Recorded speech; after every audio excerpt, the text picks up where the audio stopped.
আমি অবাক হব না যদি কয়দিন পরে ইসরায়েল ইরানকে হামলা করে, আমি অবাক হব। এটা অবাক হব না যদি কয়দিন পর লেবাননে গিয়ে সে আক্রমণ করে, সে যদি কয়দিন পর মিশরে আবার আক্রমণ করে, জর্ডানে আবার আক্রমণ করে, আমি অবাক হব।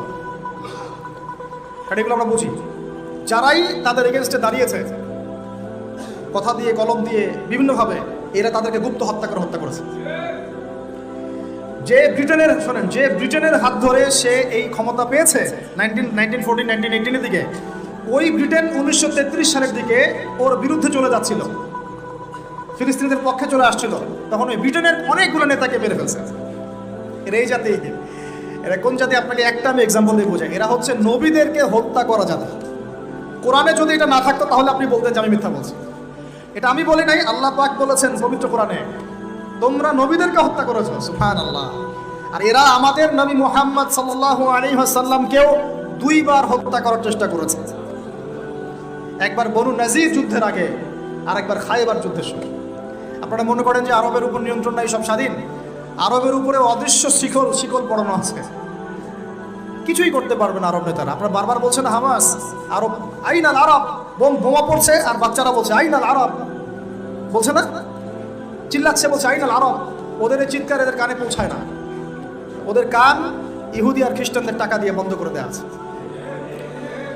ওদের এই মাজলুমদের চিৎকার ওদের কান পর্যন্ত পৌঁছায় না, কারণ তাদের মসনদ টিকে আছে ইহুদি খ্রিস্টানের সমর্থনে। এবং আরো বহু কান্ট্রির মধ্যে এই পশ্চিমাদের বেস ক্যাম্প আছে, সামরিক ঘাঁটি আছে, সামরিক বেস ক্যাম্প আছে, ওখান থেকে তারা ফ্লাই করে। এই পশ্চিমাদেরকে তেল বিক্রি করে করে করে আরবরা ধনী হয়ে গেছে। আর ওই তেলগুলো যদি আমরা না দিতাম, আজকে ওদের একটা যুদ্ধ বিমানও ফ্লাই করতো না। তারপরেও কিছু কি শব্দ ইউজ করবো জানি না, বলতে গেলে ভাই বেশি বলে ফেলবো, তখন আমার টাস্কে নষ্ট হবে। বলে আমাদের কি করার আছে, আমরা কি করতে পারি, আমরা তেল বিক্রি করতে পারি। এমনকি তাদের যে বুদ্ধি পরামর্শগুলো আছে, এই বুদ্ধি পরামর্শের আদলে, পশ্চিমা আদলে রাষ্ট্রগুলোকে গড়ে তোলা হচ্ছে। সুবহানাল্লাহ।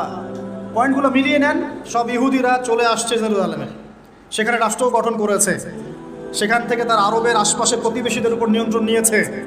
সে দিন দিন তার রাষ্ট্রের আয়তনটাকে বড় করছে না, করছে না, করছে না। যে শক্তিশালী রুলিং স্টেট হবে তার আয়তন বড় করতে হবে কি হবে না, অথবা আরেকটা অপশন হচ্ছে বিশ্বটাকে ছোট করে নিয়ে আসতে হবে। হয় রাষ্ট্রের আয়তন বড় করতে হবে, না হলে বিশ্বটাকেই ছোট করে নিয়ে আসতে হবে। এই বিশ্বটাকে ছোট করার 2টা পদ্ধতি তারা বের করেছে। একটা হচ্ছে ইন্টারনেট সেকশন, প্রযুক্তি দিয়ে বিশ্বটাকে ছোট করে নিয়ে আসা, এটা হয়ে গেছে।